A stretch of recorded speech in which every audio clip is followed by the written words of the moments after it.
Actually, I thought you weren't going to be here tonight. Now that I'm thinking about it. Yeah, I So, know. yeah, she figured it out. Rebecca. Oh my God. Okay, She thank don't you. miss us.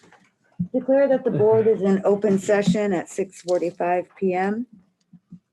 Information sharing session, superintendent's report. Okay, to just highlight some really wonderful things. Christine Gamari is a finalist for the State Connecticut Teacher of the Year honors. We are just so proud of her, and we know how absolutely extraordinary she is. We have an interview with the state. That's just one of 4 teachers in the entire state get to be finalists. We hope, exactly, Final 4, and we're hoping that she goes all the way and she represents our state as Teacher of the Year. But she's just awesome. She's amazing. We are also very excited about Alden Tay. She will be joining us as our new AP at Vogel Wetmore. She comes to us from Simsbury. She's worked in Hartford and Farmington and on the West Coast in Seattle. She's been a district math coach, an instructional leader and trainer, a district curriculum writer. She also has been recognized as a Teacher of the Year. She has her master's in education from Smith College, and she's a graduate of UConn and the UCAP program. So welcome, Alden. Is she on? No, she's not. Oh, darn. Oh, and she probably doesn't know she can get back in. Anyway, we're very, very excited about having her join our administrative team as well. Also, I don't know if you had a chance to read in the paper, but Lance did a nice job in the article. Over the summer, we had THS science students working with Northwestern Connecticut College students, and they were working on a project to study bacteriophages, and it's a virus that attacks bacteria. So the new thought is that if they can really get this down and get this working, that maybe we won't have to use antibiotics, we could use bacteria instead. So go figure. Anyway, I just wanted to acknowledge Sharon Gusky's been a part of this partnership since 2018, and she's done a phenomenal job with our students. This is all courtesy of a grant from the National Science Foundation. So thank you, Donna Labby, for writing that and working with everybody on that. Lisa DeBaney is our THS biology teacher who's been working with students to extend this program in her classroom, and the kids love to do their labs, whether it's virtual or certainly love it a lot more when it's in person. We've started school, and I just want to acknowledge everyone. It's been an extraordinary effort. You have teachers and parents learning new technologies and techniques for teaching, students and parents learning new ways of interacting. Custodians are learning enhanced strategies for cleaning and disinfecting. Secretaries are practicing new communication methods with everyone from a distance. Nurses are providing health and wellness information and guidance. Our sports services staff has been offering help to students, families, and staff.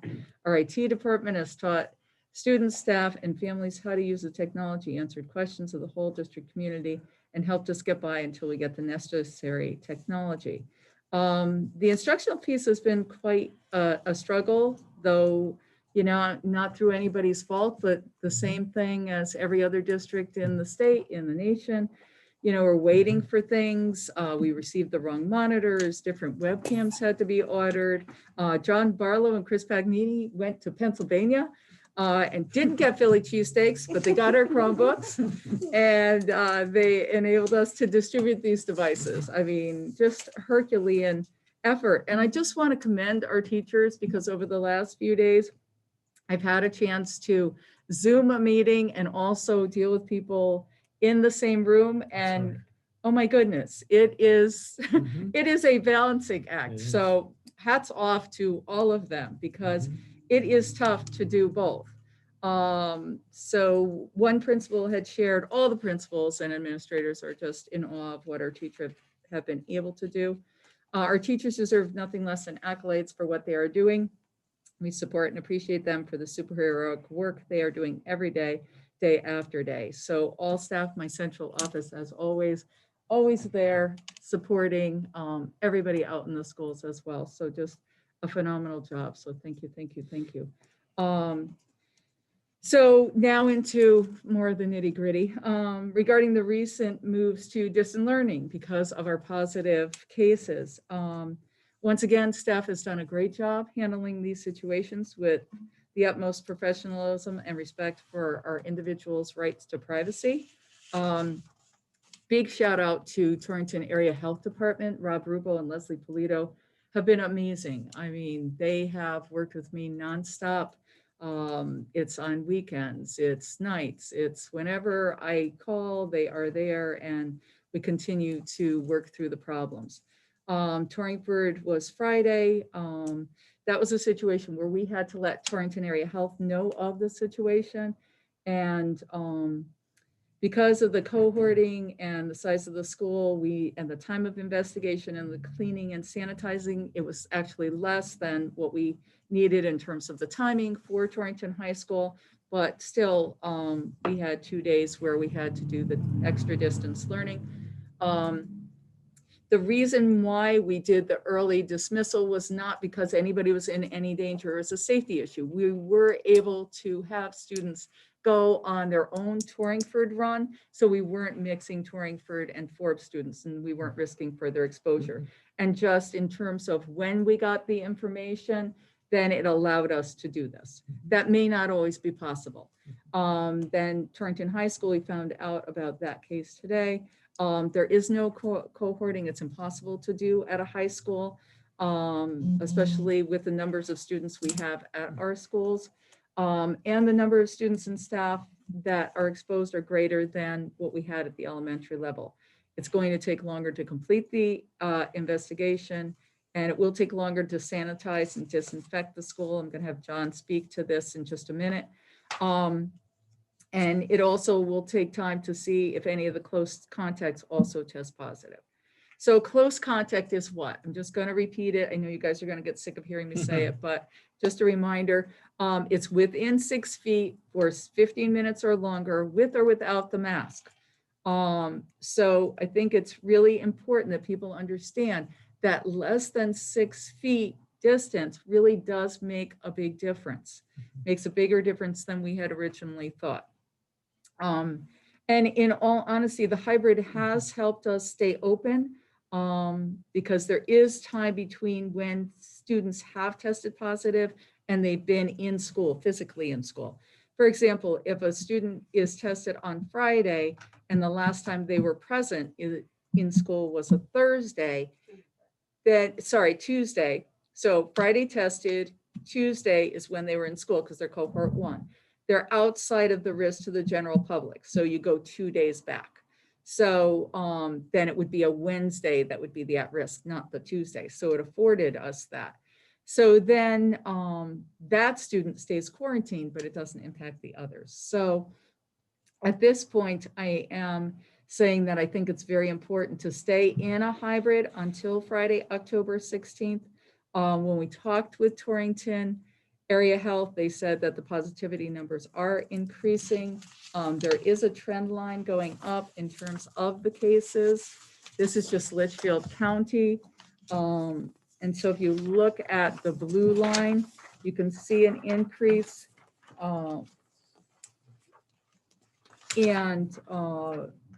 You know, even when we were talking to Torrington Area Health, they are concerned about the positivity rate increasing.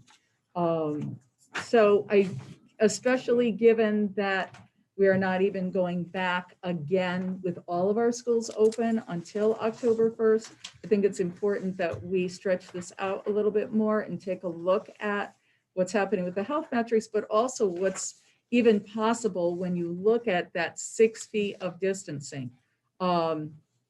That's certainly a huge challenge at the middle school and the high school to maintain that. I can tell you that right now.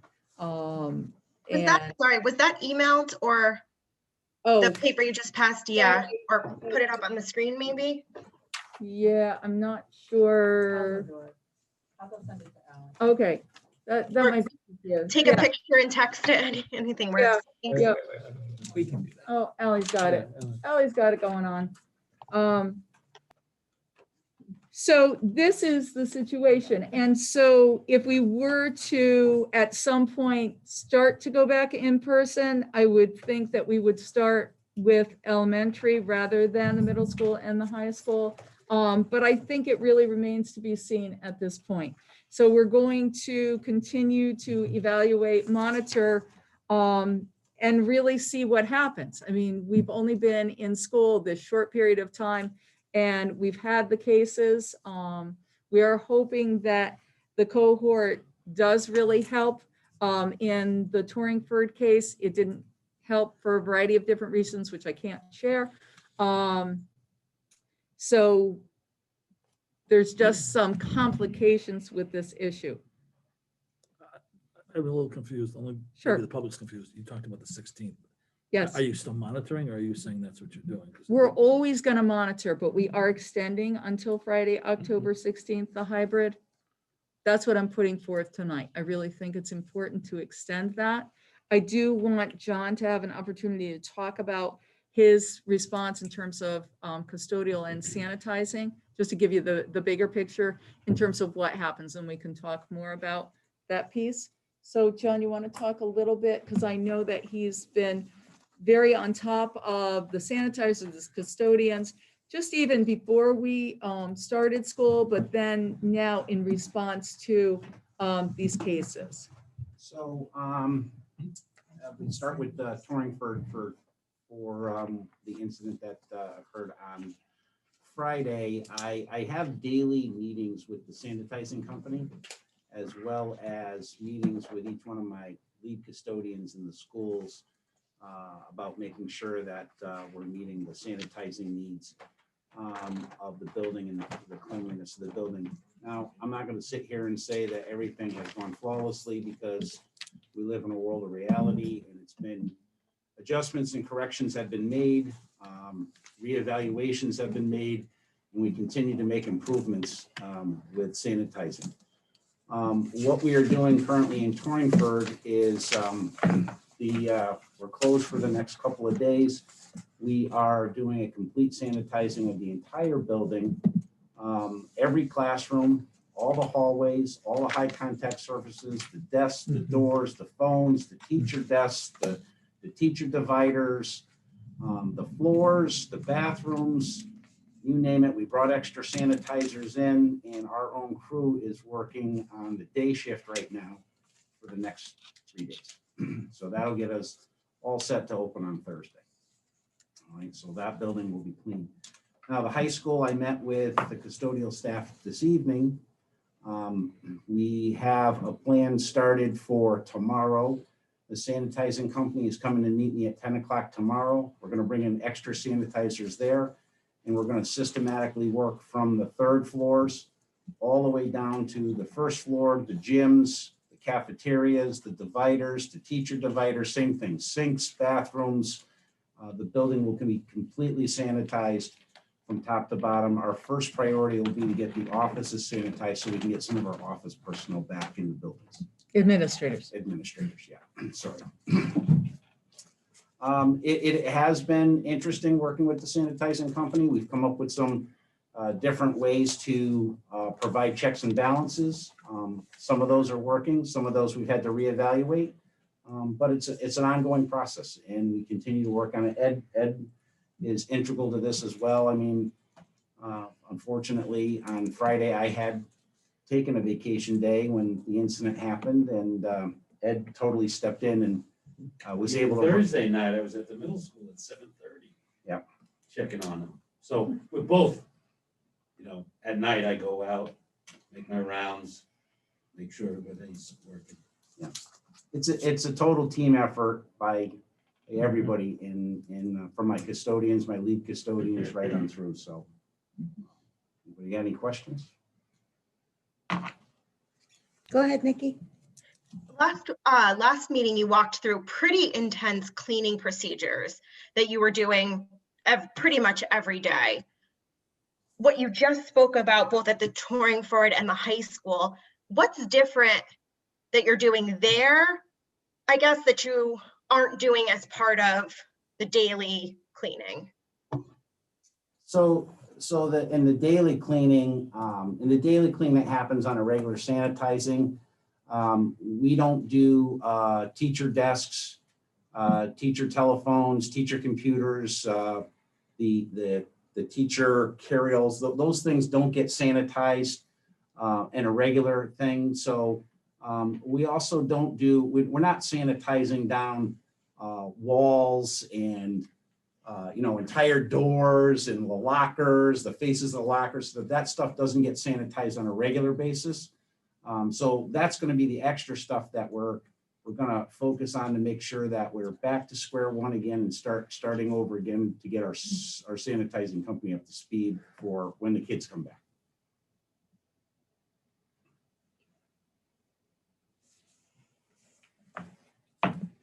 Anybody else have any questions? Not about that, but Okay. Thank you. Thanks. Thanks. All right, any questions on any other items in the report, not for John? about this, or what do you mean the report? Any Oh, yeah. Of the superintendent's superintendent I'm report? sorry. Yep. Just to get back to the 16th, only because Sure. we all know how the parents and the teachers too are struggling to do the hybrid.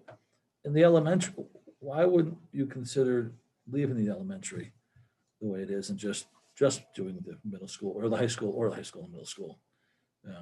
As a hybrid and then doing the elementary. Elementary as going a- back full and then Right. the hybrid for the remainder. Because I don't think we're quite there yet. I would like to be able to get a more solid plan with the elementary principals, with the Okay, administrative so that's a team. different reason. And yeah, just because we, just the space and really making sure now that, we're really seeing how vitally important that 6 feet or more is.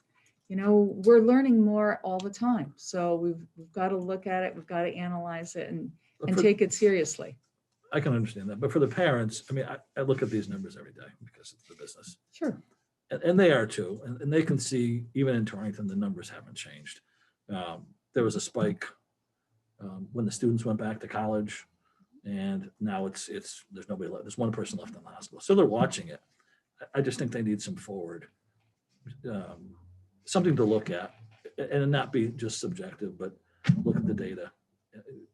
I understand that the need to fix the school level in terms of Right. protocols and things like that, but if they're going to be interpreting what the governor has laid out as a possible guidance in Torrington, we kind of meet the guidance well more than overall. But I think maybe if you explain the need for getting the technology down and getting the protocols down, that would be helpful rather than just looking at this, because I don't think this Right. tells the It- Torrington residents anything other it's- than we're getting where we're supposed to be getting, but Right. how it impacts the kids. I'm just telling you, when I talk to Torrington Area Health, they're seeing an uptick. That's one little piece. The big piece that we're really looking at right now is, can we really make that 6 feet of distance consistent day after day? Yeah, that's a goal. And that's a whole different kettle of fish. So we're looking at it, we're working on it, we're taking those, it's not only those guidelines, but really the health and wellness is based on exactly what we're talking about. How do we stay out of that close contact zone? And as kids when you look at younger and younger kids, it's harder and harder to do that. I mean, Laura can talk to you about special ed and developmentally and all of those other students, remembering that we have pre-K students at some of our elementaries as well as the high school. High school has one small program, but Forbes has a full component of a pre-K program there. So, and even just your kindergarten students. There's just a lot of different factors that we're looking at and we're learning through this whole process. So I think we need that extra time to figure it out. So that's why I'm proposing the October 16th. I just feel like we need it and it would be too soon to move forward with the October 5th. Gary, just response to that too. A lot of your health departments, both the state and the local health department, are looking at the metrics for when the colder months come in and when more and more of the students are and families are going to be grouping in homes and not being able to be outside as much too. So they're sitting back and watching those metrics as well, and that could make some changes in where we go in the future as well. Different factors. So we're trying to take everything into account and be responsible and keep everybody safe. Just have a question. Do we know how many of our families opted for the full distance learning?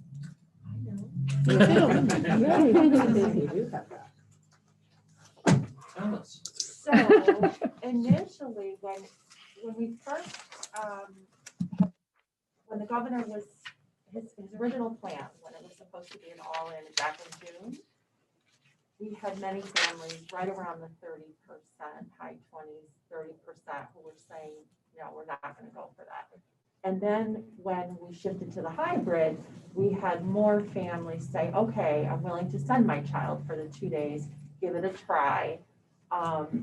Now what we're seeing is just recently, as in fact it started when the Litchfield schools had to close for a bit, our schools started getting phone calls from families who were starting to become alarmed, and they started switching to the full remote.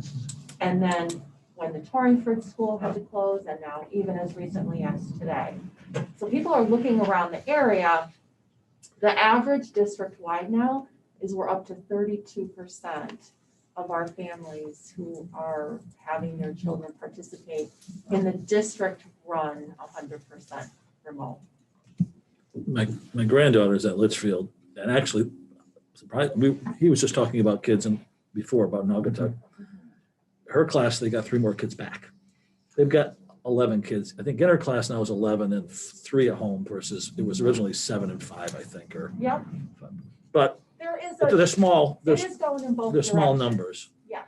you know. Yeah, we've seen a little bit of both, but right now, just as people are becoming, I think, a little bit more concerned. You know, if they were on the fence to begin with, they're pulling back a little bit. And do we have the numbers for homeschooling also? Yeah, Has they're there been an That's uptick in in the that? packet. Oh, okay, sorry.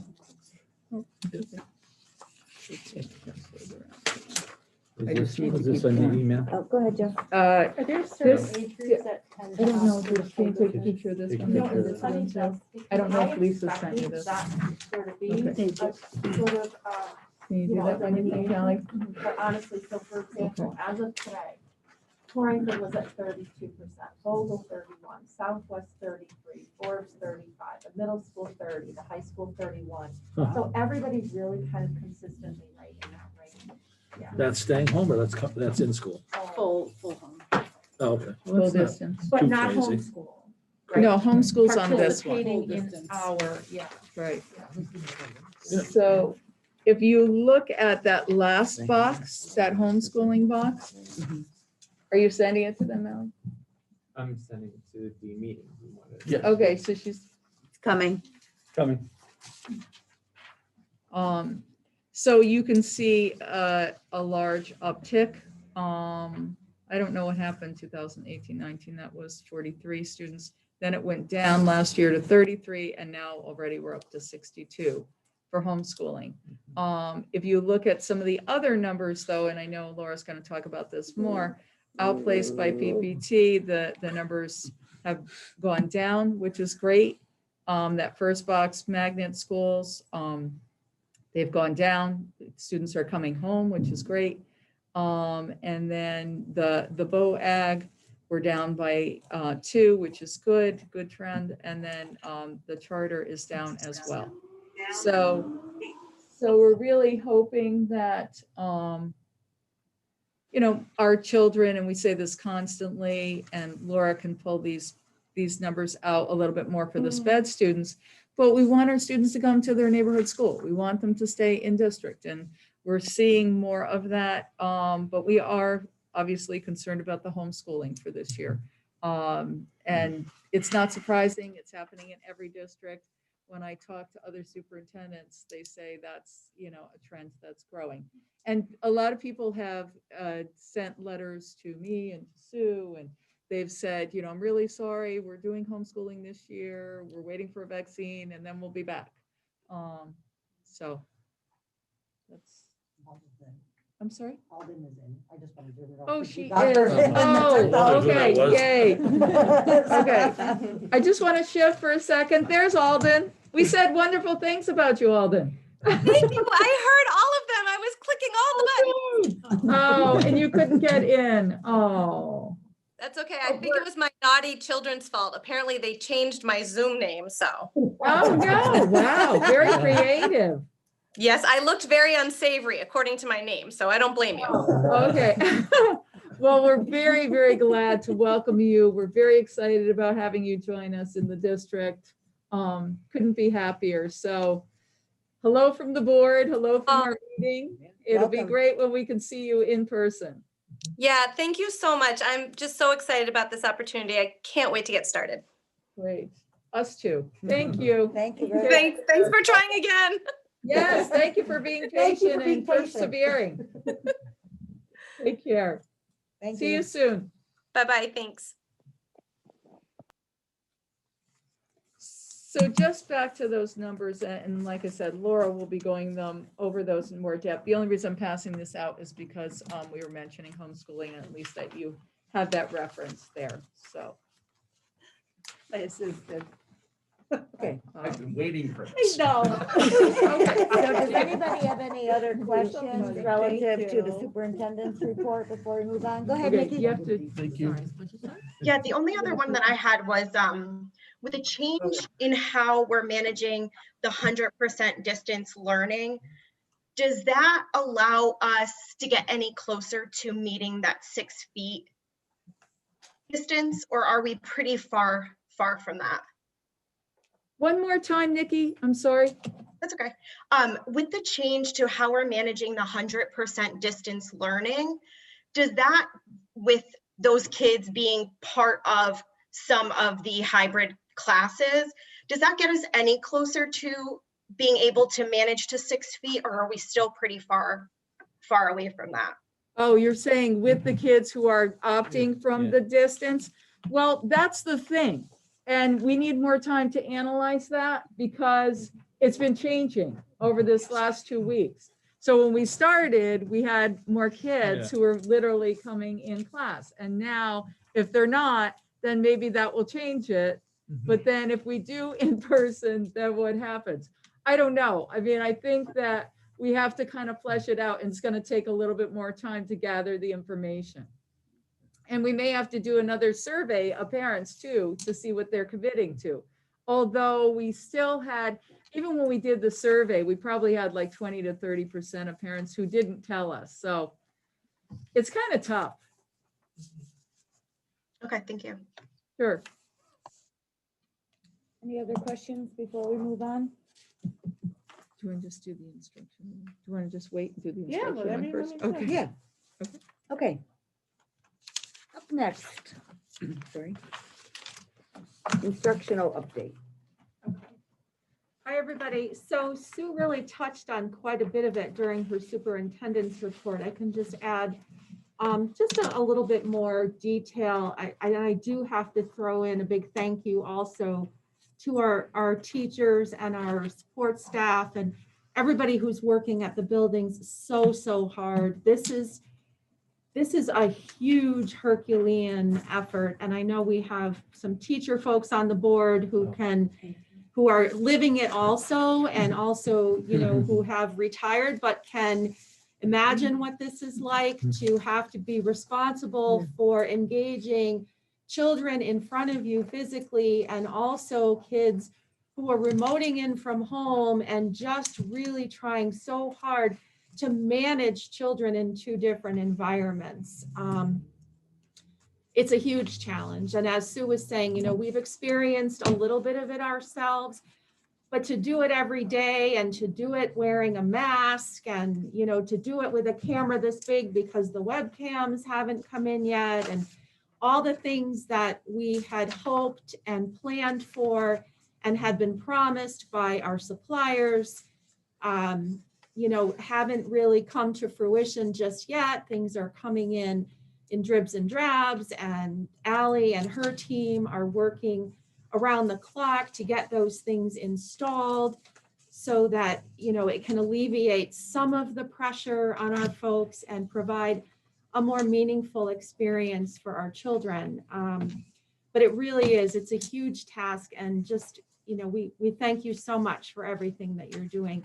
And thanks to the parents and the folks who are supporting this effort from home, or from, you know, the remote location, because certainly, you know, we need you folks as our partners in this effort. Some of our younger learners can't possibly do this independently. I'm going to have Allie just help me out with the equipment in terms of what we're still waiting for. We've had, you know, we had an order that we received, and they sent us the wrong thing, and then that had to go back, and we're waiting for a couple more things before we're totally up and running. So Allie, if you can just jump in and update that, and then I can swing back around. So I am very happy to report that everything else that we've been missing within the supply chain, we didn't have to send somebody out to Pennsylvania to come and get it. It's coming on its own.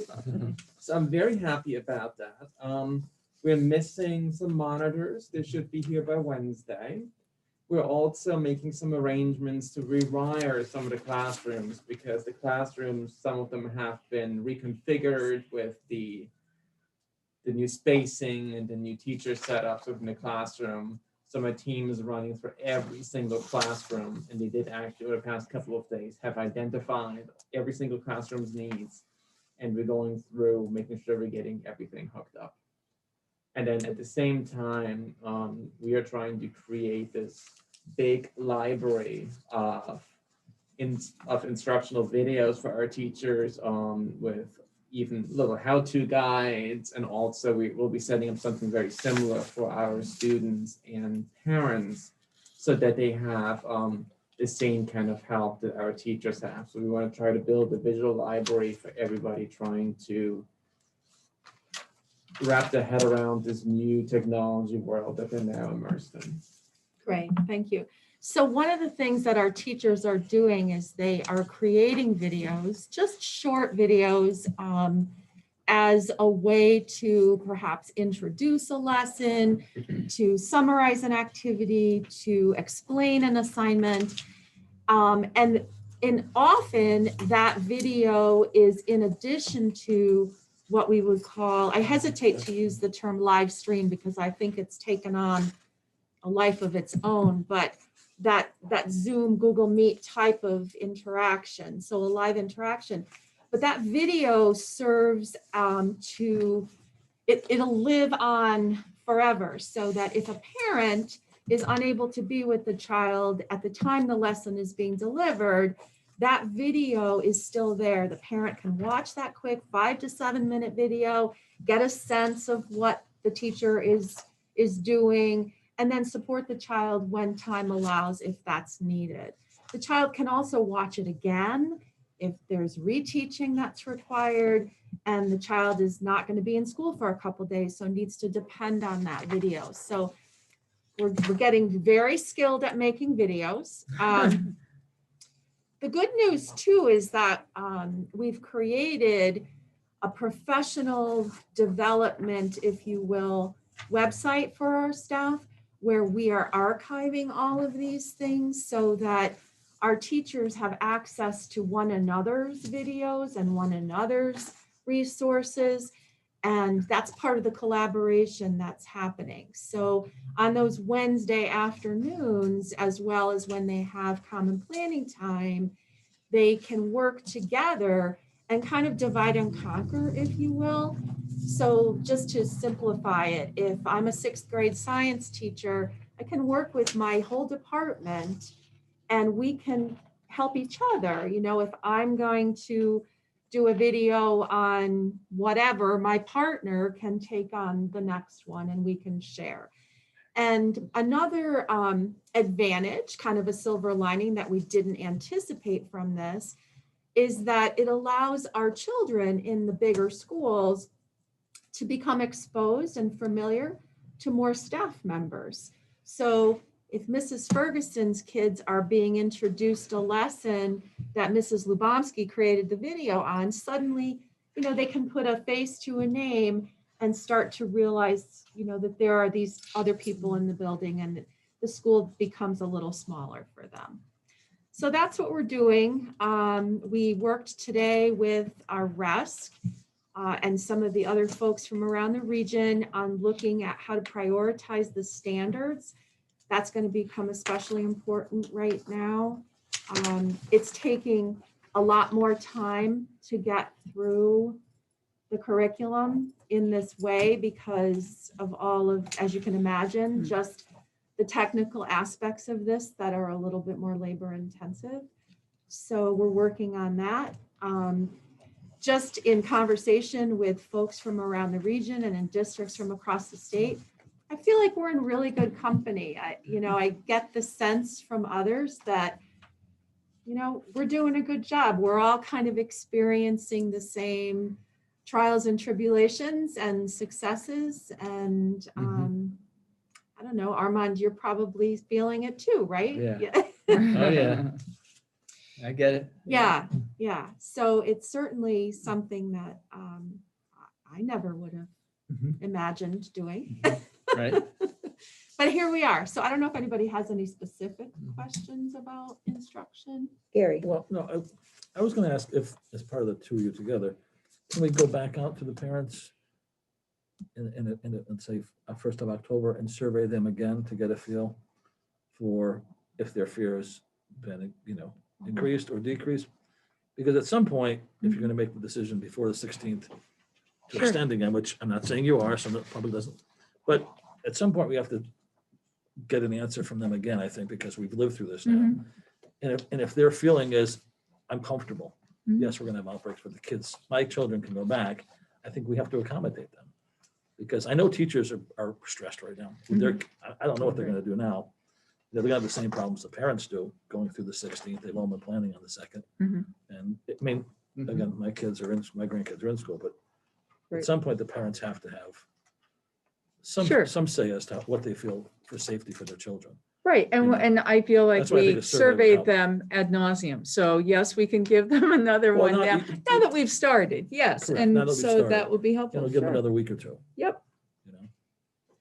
sure.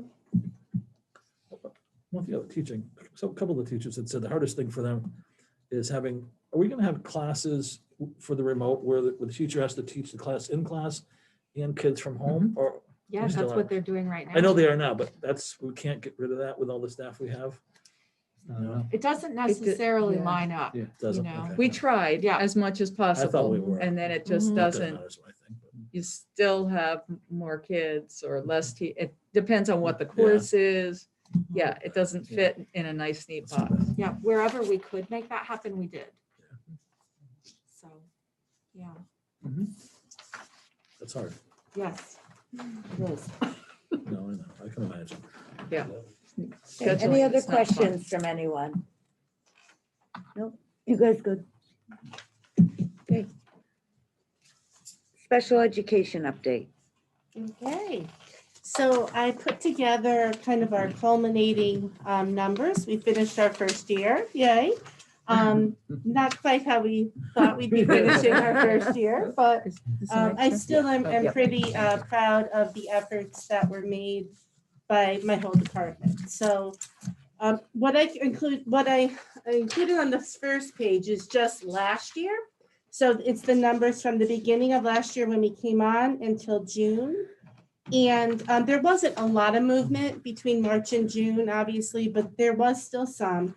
So you could see that our overall special ed numbers have dropped, both overall and in district, and also the outplace. And I think that there are a lot of reasons why, even though we had an awful lot of people, a 3-to-1 ratio of kids moving in with IEPs, we had a lot of good things going on. So we did have improved supports in our building by having all of those supervisors in place to kind of troubleshoot. We also began to look more carefully at those tier 1, the multi-tiered systems of supports that we're really beginning to kick up in some of our schools now. I think we're going to see a lot more of that as time goes on. And so that helps prevent the kids being recommended to special ed. So that was another thing. The other thing is we've really been looking at our assessment a little bit more carefully. What are we assessing and how are we using that information to accurately identify disabilities? And so a result of all those things have led to us having 51 students exited from special ed this year that are now in general ed. So that was really exciting. Our area that's always a little bit of a challenge is the agency place in the DCF and the court place. And we've kind of been hovering at 7 or 8 kids pretty much through the year. And the thing, Ed and I were just discussing it today, those cases tend to be very costly. And I'm going to talk a little bit more about the cost when you get to this sheet. Okay, but let me just continue on. And then there's the magnet piece, and that's magnet, VOAG, and charter. So the number, and I know the numbers might not line up exactly because it's just a matter of a couple days that, Yeah. you know, but 56 magnet and VOAG and choice, and those kids were not put there because we could not meet their needs. So I just want you to continue to understand that sometimes we talk about outplaced kids and they're being clumped in. They're not outplaced kids. Those are kids that have chosen to go to school out of district. Our outplaced kids are the kids that we placed because we couldn't meet their needs. So I really want us to begin to have that lingo because a lot of times they get clumped together.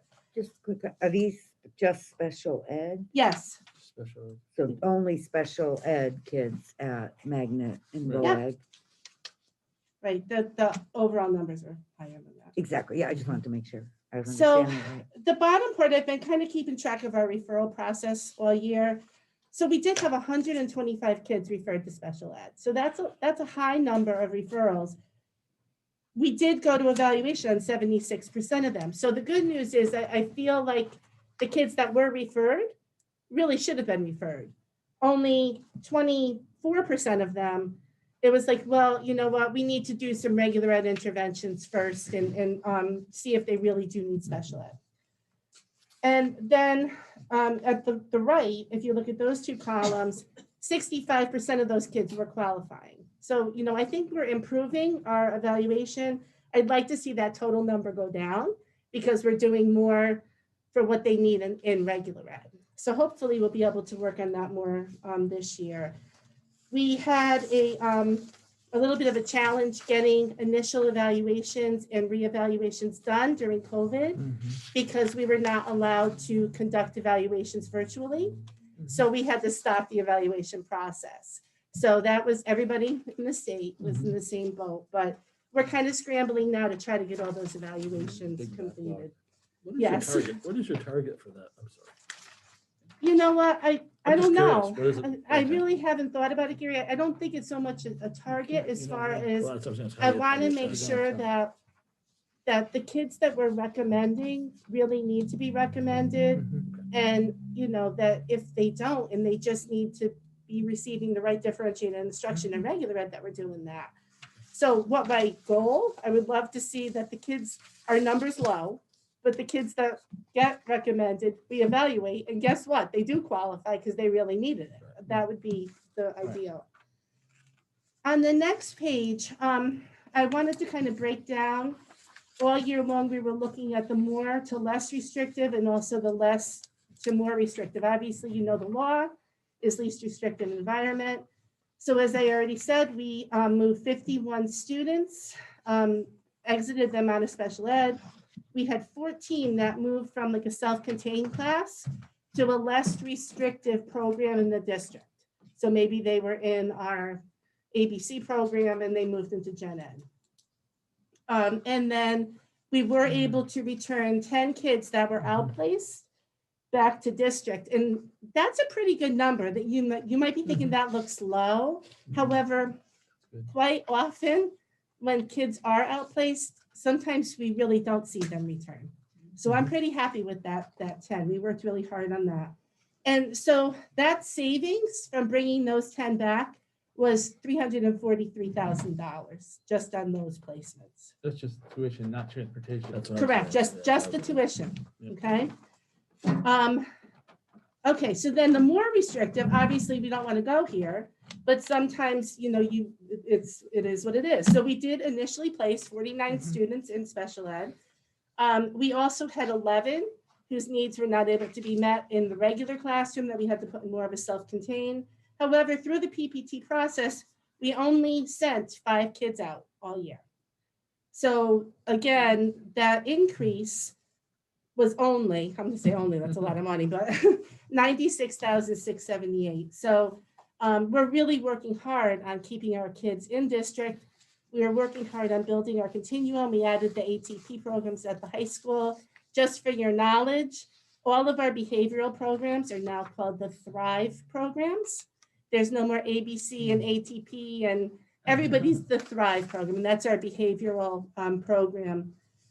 And we're working really hard on that right now. That's been a focus. We brought in our new BCBA and our behavior interventionists and our registered behavior techs in our behavior techs and training, and really getting those programs up and running. We have some really nice protocol developing. Hopefully next meeting, I could share some of that with you. We have like some behavioral flow charts we're working on and whatnot. The fluctuation in residency, shared this with you guys all year long. And we really have been on that 1-to-3 ratio all year. We just had a lot coming in. Now the next page Can I is, ask a so question? yeah, So this is for last year? Yeah. Have we seen a lot come in for the start of this school year? you know what, I don't know yet. Okay. I will have that for the Next. next time. I don't know how much still it's affecting up here. We're seeing down my end of the state a huge influx from New York. Right. People are coming in and buying their homes and Mhm. offering above value and everything. Yeah, So same we're here. seeing a lot of that. I don't know Happening how here as far. well. Okay. Yeah, we still are, happening. Chris. So we probably will continue to see this trend. And we'll deal with it. So that goes to my next page, which is this year. And I said, when life gives you lemons, make lemonade, because we got to keep that attitude right now because things are a little crazy. But I have to say, I was so excited when we had our first meeting. Did I already tell you this? I can't remember. But I was so excited because our staff was so positive. And I was worried, we're coming back to this unknown time. And everyone we met with, I had small group meetings with each group via Zoom to just kind of see where everybody was. And I feel that as a department, in the 1 year that we've been here, we've gelled so nicely as a department. I think that there's a lot more trust. And I think our people overall feel supported coming back. So as challenging as it is, and they work their fannies off, but I really feel like we've gone a long way as a department and are in a tough time right now. We're still doing some good things for kids. So I feel good about that. Our numbers, I think, look really good. So I was excited to get these all together because I felt like we were doing good things, but you don't know until you pull all the data. So I'll go to this in a minute. Our overall numbers to start the year in special ed are 805. So that is 20.4% of the population. Last year we started at 23.4. So we've cut our identification rate by 3%. I had set my goal for at least 2, so I was like, yes. And then the next thing is our out of district. This was, an area where we really were struggling. I want you to look at the difference because there's the top, which is the out of district overall, and then the bottom is the placement by PPT. So you'll see that, so we have so many more kids included in our outplacement because they count all those students that are there by choice. So I wanted to just show you this. So this is a sheet that Ashley pulled for me with all of our numbers on it. And the green are our cost savings, and the red or pink are our additional costs that we picked up. And if you look over in the middle column where I highlighted these little words over here, you'll see that a lot of those pink increases were not because of decisions we made. Right. So students were placed here by DCF, they were court placed, they moved in, they were discharged from USD2. So that's really, that really impacts us. And I want you to understand how unpredictable that is. You know, I can give you a number and I can say, this is what we think things are going to cost, but this is what happens all the time. So on the next page, I just really kind of laid out everything for you and what it meant. And the differential in the outplacement cost from September to June was overall $284,328. Okay, and then the overall difference in the transportation costs because of that was 72,000. So our overall reduction in total outplacement costs for last year was the 356, as I said. So I really felt it was important for you to see that for the most part, when we're doing our outplacements, we're trying to keep the costs low and be smart with where we're sending kids and making sure their needs are met, but making good decisions, and that we really are working to keep our kids in district and bring them back. And then the only other thing that I wanted to talk about back to this page was our distance learning percentage is actually a little bit better than the whole district. So we're at 22% of our kids that have opted out for the 100% remote. And, you know, I don't know if that's because we had a lot of the parents who just really knew that their children just had to be here to receive their special education services. It's still 22% I wish we had with us, but I understand the parents' concerns. I will say, Gary, you had, when you were asking about this, it does seem like lately, I think we're up to 24% now. Some of the parents of, especially the younger children, they're just more nervous because of things that, like Sue said, so they're wanting to keep them home more. And then the last page is just the breakdown of the numbers. So just so you can see where we're starting. And then next month, I'll pick up right where I left off and give you a regular update on where we are. Are you sharing these with Board of Finance? Are we doing that still? We have not shared, but Well, because they did ask, it helped. Yeah, I mean, these numbers help yeah. if they see them, So- in my opinion, anyway. So maybe when the monthly financials go, maybe these numbers could be shared too. sure, I think it helps though when Laura's explaining it. I think it's hard to understand without having an explanation. But maybe I can ask the mayor if I we mean, can just this right present here. again. Or present, but this. Right, I just think it's helpful. No, I agree with you. I just don't know Yeah, if it's often and we enough that did they do see that it. in the spring. I can't even remember when that was, probably May. Right. But yeah, I think it would be worth it to go again and visit. and Let them Present, see the payoff. Let them, it is paying off. right, which I is what was was promised. previously presenting this to the mayor during our monthly meetings, but that's been kind of hit or miss because we've been focusing in on the emergency preparedness meetings. So, yeah, I can raise that issue again, and see if there's any interest. Anybody have any questions? Really good. Go ahead, Ed. I just have a couple. So when we talk about on the first page, the total referral process. Yeah. So looks like about 40% of the total referrals end up being deemed eligible. Is that kind of in line with what things look like in other places and other times? I think about this a lot, like how does Torrington Yeah. compare in relative to everyone else? I don't have the data to be able to report out on that. I know, like I was a special ed teacher for a long time first, and I would want the percentage to be higher than that. So, you know, like I said, we're moving to testing on kids that we know. We've really done everything we could in the gen ed environment first. Right. So we know, wait, there's something going on here because they're not getting it. So let's do that eval, and then they're qualifying. So I would want it to be closer to 100% of the kids that we evaluate are actually qualifying. Okay, so your goal would be to reduce the total referrals. Yes, Right, exactly. I want to reduce that so that the kids that we are testing are really the ones that need it, that need that specialized instruction, and that's what we're doing. Thank you. Yeah.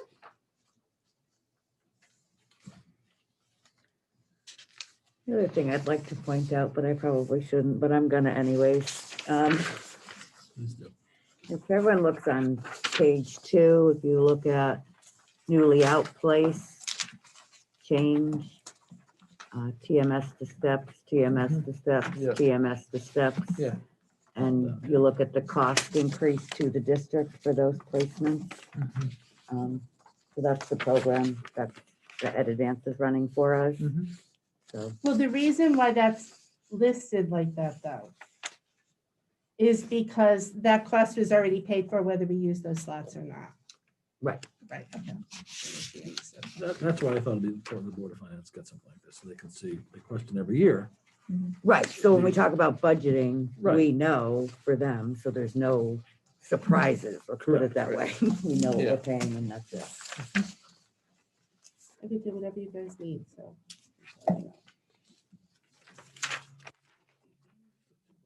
Any other questions? Sorry. Go ahead, Nikki. And then Kathy.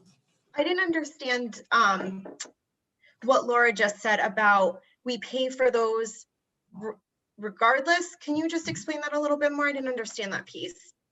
Yeah, so the way that the STEPS program works is that, this was set up before I came, so Yeah. maybe Ed or somebody should speak to it, Yeah, but. we have a contract with EdAdvance for 5 years. This is the second year of that.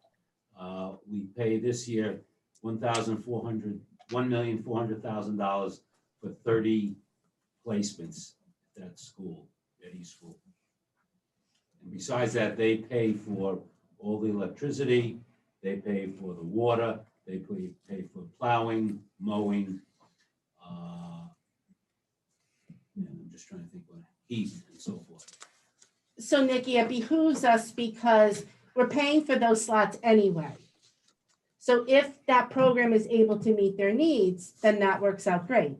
Unfortunately, that's not the case, for all of our students. It's not the case for the little guys.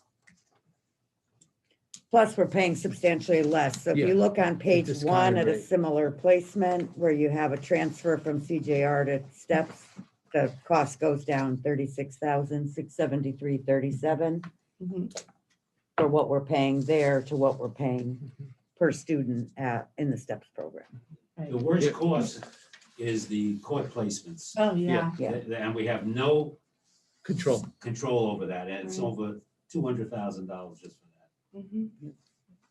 The other benefit of having the STEPS program is that it's in Torrington, so it is at least close by.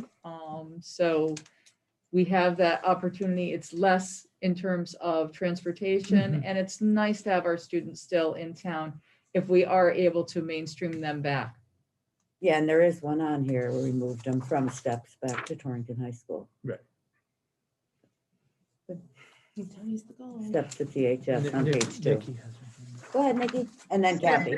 Yeah, just one follow-up. How many of those 30 spots do we currently have filled with those changes? I'm not- You know what, Nikki, Yeah, I we don't have to find know. out. We're in the 20s. I'm not exactly sure how many open slots we have right now. Okay. And could you email those papers when you get a chance? Yeah, sure. Everything, my whole packet, you mean? Yeah. The one that Allison had pulled up. Yeah. Thank you. Kathy? Nikki read my mind. That's what I was going to ask for. I'd like the packet also. You got it. Thank you. Jeff?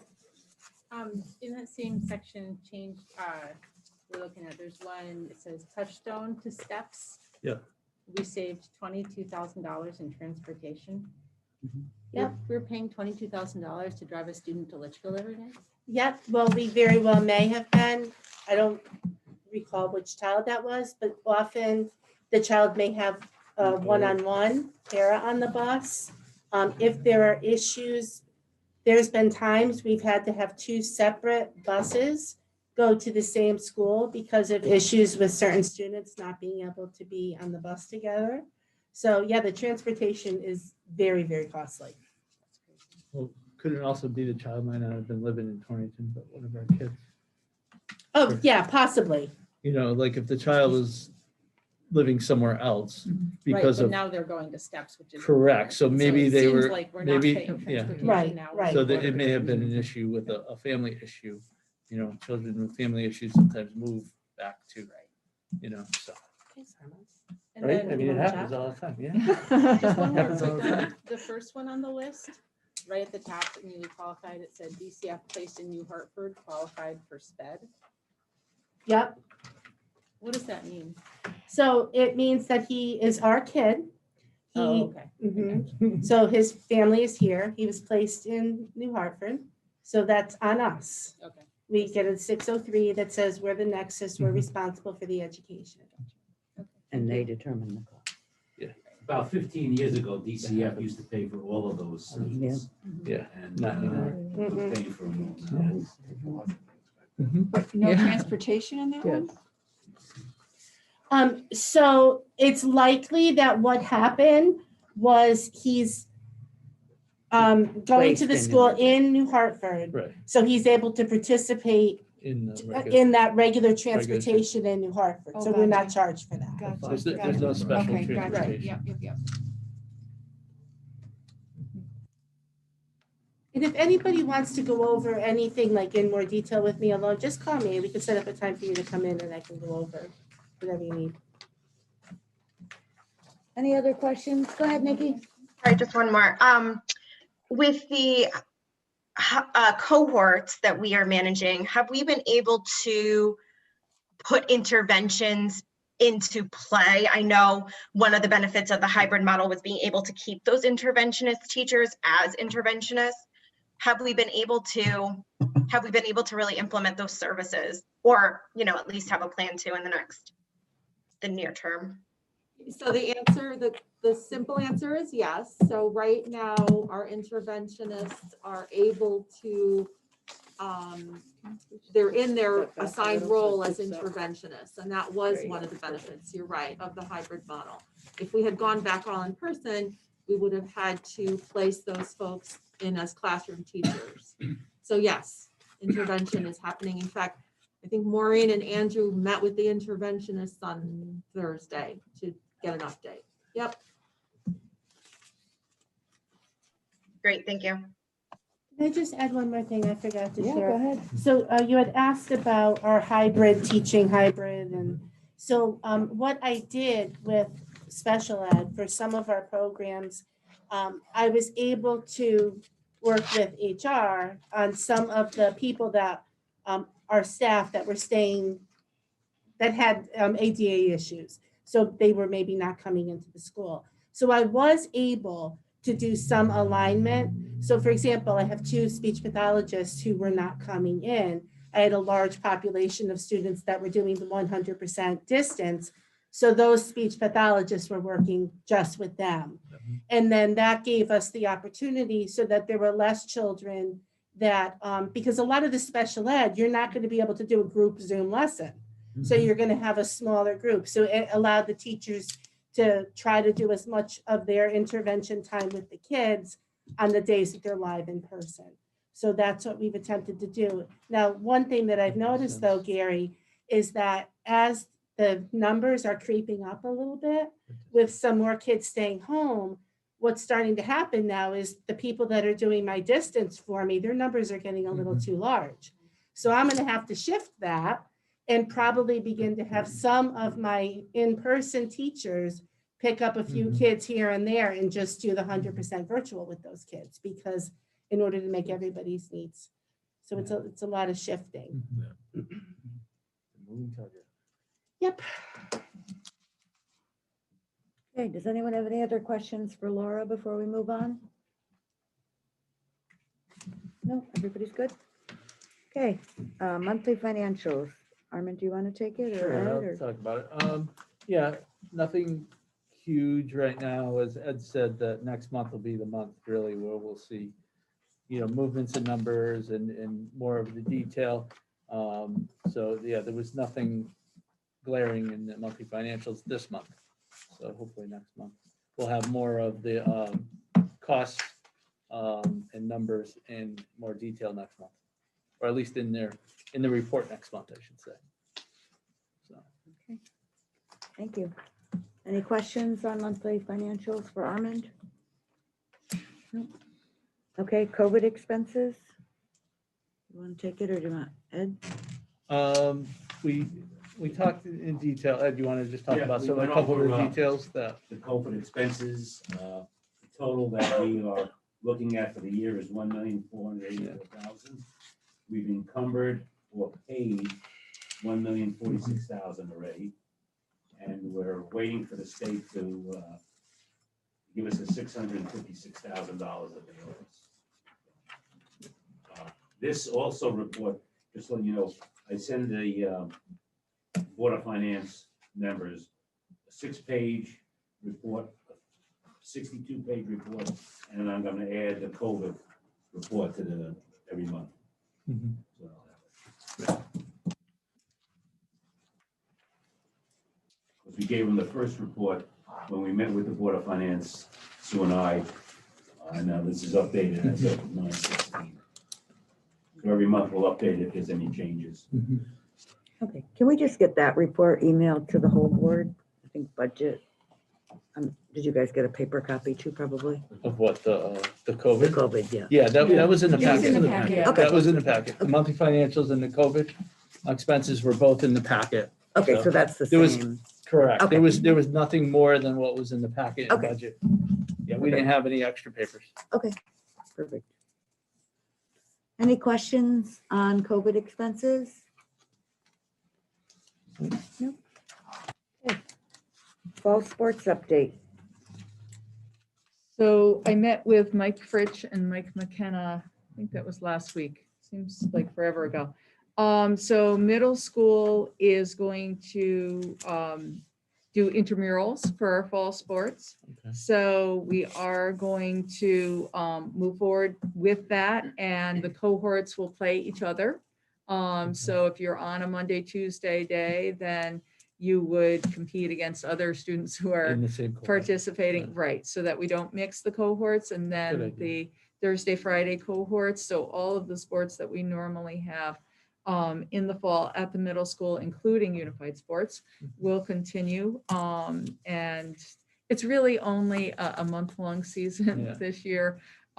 So they will start to play if the coaches feel that they've conditioned enough, starting that October 1st and going to that November 6th, which is that Friday.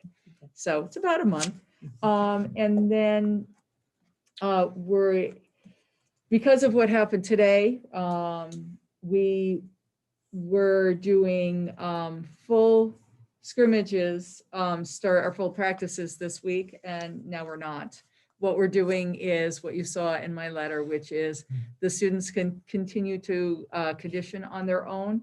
However, Mike McKenna was telling me today that when we go back on October 1st, they have to have 10 days of practice, full practice, before they start the games. And he says that's really not a problem. It's almost like just a game postponement. It would be like a rain date. And so they will still fit their games or their competitions in between that October 13th date and that November 6th date. So they will try to play as many as they can, knowing that it's a very weird season. And they will try to reschedule. Some of the games, some of the time you would have 3 games in a week. But it really depends. So we're gonna take a look at what that schedule will look like, because other districts are experiencing the same thing we are. And so you could plan it for one day and then it could change the next day. So as I said, we're trying to fit in as many games as we possibly can. And then spectators in terms of the outdoors, even that is limited because you have to remember we're still in phase 2 with the governor mandates. So we're figuring out, what that might look like, a possible ticketing system similar to what we do at graduation, where we have some limits, but we haven't worked out all the details yet. Volleyball is inside. We're happy that we can have volleyball. Our students are wearing the masks. But at this point, we're not letting anybody into the buildings. So we really feel it's important that that's a live streamed activity. And once again, we'll play that out and figure that out. I'll be posting and sharing information with parents, with coaches as we get a little bit more clarity in terms of what we're doing and who we're playing and what that looks like. We want to make sure that everybody's safe, and we don't want to expose students unnecessarily to folks that maybe they haven't been exposed to before, or certainly even in the pros, they're not packing the stands. So so I will follow up with more updates. We didn't expect that we would have things be different today. So I will get those things out. It's really important that the coaches share the information and the updates. They've been really wonderful about getting all the information out to our students and our parents in a timely manner. So I appreciate all our fall coaches for all that they are doing, and Mike McKenna for coordinating all this. So to be continued. Anybody have any questions? Any questions? Nope. Good. Okay, committee reports, budget. We're working on the budget. No, we're, we're looking at it and, looking at expenses, and next month we'll tell the tale of, how we're doing everything, and hopefully the state will come through with that 600,000, which will help us greatly with the COVID expenses. So a lot of it's wait and see right now. So. Thank you. Any questions for budget? Okay, marketing committee. The marketing committee met last week? Last week. Last week. So to actually dissolve the marketing committee, because there's really nothing that the marketing committee is able to do. So we no longer have a marketing committee. That's really all I can say. Short-lived. But thank you to all the people that participated on it. Building committee. Building committee this Thursday, the main portion will be a report from the engineer on the efficiency of the new 7 through 12 high school. Any questions for building committee? Okay. Well, actually, just Oh, one- go ahead. Just one, Ed. Are you working on, I know we talked about it, putting together the projected savings? Isn't that what he's talking No, about? by consolidating, not just the energy. Did you say Oh. energy? But just in general, Right, the consolidation. Talk about that and how we want to bring that out. Yeah, it's just important that it's Yes. part of the discussion. Oh, Sure. okay. Because it's being asked for every day on Facebook. Okay, any questions? Throwing stuff at me. I did do that. I just wanted to- Okay, action items. I'd like to entertain a motion to authorize the settlement in the matter of Torrington Board of Education and the former Human Resources Director in an amount negotiated by the Board of Education attorney, and authorizing the superintendent to sign said agreement. So moved. Second. All those in favor? Aye. Okay. Entertain a motion to approve the monthly financials. So moved. Second. All those in favor? Aye. Unanimous. Entertain a motion to approve the Board of Ed regular meeting minutes, August 22nd, 2020. So moved. Second. All those in favor? Aye. Entertain a motion to approve the Board of Ed public forum minutes from September 1st, 2020. So moved. Second. All those in favor? Aye. Unanimous. Entertain a motion to approve the Board of Ed special meeting minutes of August 25th and September 9th. So moved. Second. All those in favor? Aye. Unanimous.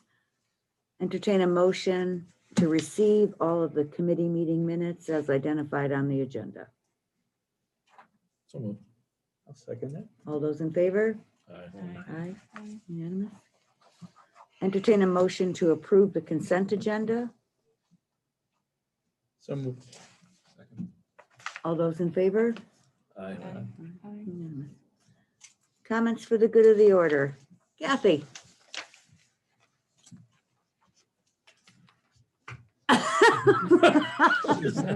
Yeah, there she goes. I'm unmuting myself. I got confused. I want to say a huge thanks to the teachers and the paras, everybody at central office for all of their hard work and determination, I guess I would say, in pulling together the instruction for our kids and making it work. I have the unique responsibility of doing distance learning with my grandson 3 days a week. And I can't say enough about the quality of the videos, the collaboration between the teachers, as far as putting some of those videos together. And I think if there's anything that we can see as a positive, perhaps that might be one of the things that our teachers are working across buildings, across, meeting with one another and pulling together these wonderful videos and things for the kids. The music staff, PE, art, the videos are engaged. And I'm working with a 5-year-old, so he needs to be engaged. And they've been absolutely wonderful. And I know that it's a tremendous amount of work. And I just hope that they all realize and recognize how much those of us who are working at home with the kids appreciate that. So just a huge thank you to all of them. Thank you. Nikki. I think she said it all. It's definitely amazing, all the videos and all the work that has gone into it. My son in 1st grade can log himself into, so the initial training has just been really great, getting them up to speed quickly. Being able to see different teachers every day through the videos has been really exciting. So huge kudos to the teachers and the staff and the parents that are just trying to make it work every day. Parents, grandparents, any adult that's kind of helping these kids. It's an undertaking for sure. Thank you. Armand. Yeah, just I reiterate all of that. Thank you, everybody, from the top on down. I know personally, from personal experience, I'm living it every day. It's a lot of work. It's different. So I understand. So thank you, everybody. Ditto. Okay. I agree. Same. John. I would agree with everything that's been said so far and want to add to that our football coaches just looked so good over these last weeks of uncertainty and in some cases even idiocy. And he has always sounded professional and appropriate and intelligent. Yeah, absolutely. Ed. Obviously, I want to thank everybody for all the work they're doing, but I especially wanted to take a second and thank Ms. Lubomsky and Mr. Barlow for addressing some of the concerns that we heard during public hearing tonight. I think that's really important, and it's why I'm not asking about it now, because I think you guys really tackled those concerns, and we don't always get to do that in these meetings. So I definitely want to thank you guys for taking the time to do that. Sure. Thank you. Jeff. Just to echo the thanks and just to hang in there, everybody. Yeah. Yeah, that's all I have. It's very challenging times, and the fact that everyone's still standing is impressive, and the parents too. I mean, it's difficult for them at home with the kids, and everybody's just really stepping up. We're fortunate to live in the community we live in. That's all I have. Items for upcoming agenda. We'll have monthly financials. COVID update. Yes. School reopening. Committee updates from committees that will be meeting next month, which maybe haven't. Yep.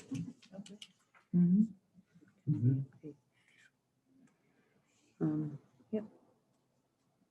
And I'd like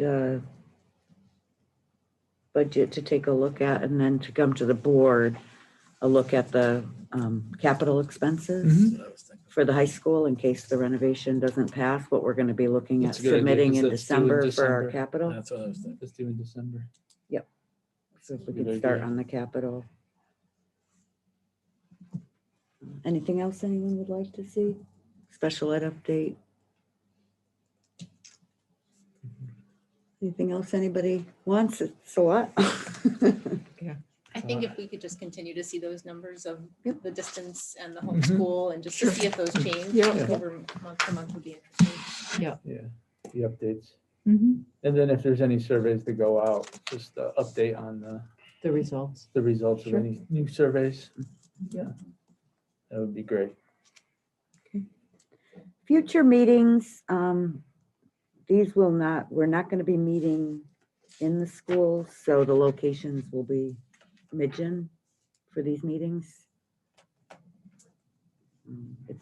They're on here on the regular schedule, but it's just, if we can stay out, it'd be better, so let's just stay Mhm. out. Okay, entertain a motion to adjourn. Almost. Second. All those in favor? Aye. We are adjourned. Thank